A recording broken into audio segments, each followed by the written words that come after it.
নমস্কার বন্ধুরা, আমার চ্যানেলে স্বাগত। আমি আজকে কোনো রকম মশলা ছাড়াই ফুলকপি তৈরি করব। আমি নুন জলের মধ্যে প্রথমে হালকা সেদ্ধ করে নেব, এতে পোকাও থাকলে বেরিয়ে যাবে।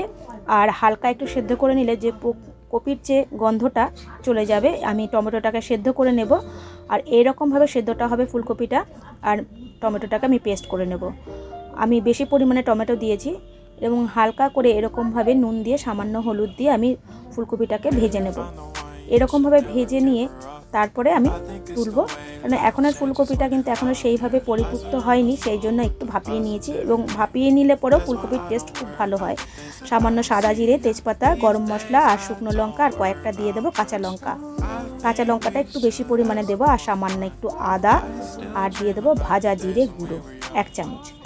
আর কোনো রকম আমি মশলা এখানে ব্যবহার করব না। সামান্য রঙের জন্য একটু হলুদ আর লাল লঙ্কা, যে যেমন ঝাল পছন্দ করেন, পরিমাণ মতো নুন আর সামান্য গরম জল দিয়ে আমি টমেটোর যে জলটা রেখেছিলাম সেই জলটাই আমি দিয়ে দেবো।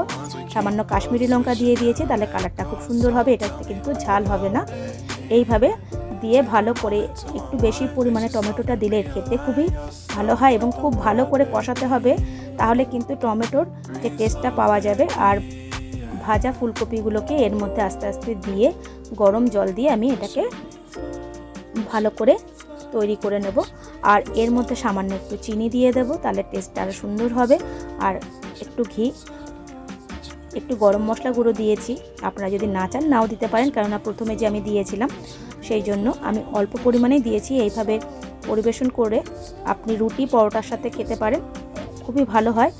আর প্লিজ বন্ধুরা আমার পাশে থাকুন, আমি অনেক কষ্ট করে আপনাদের জন্য এই রেসিপিগুলো তৈরি করি। কেমন লাগছে অবশ্যই জানাবেন। আজকের মতন ধন্যবাদ।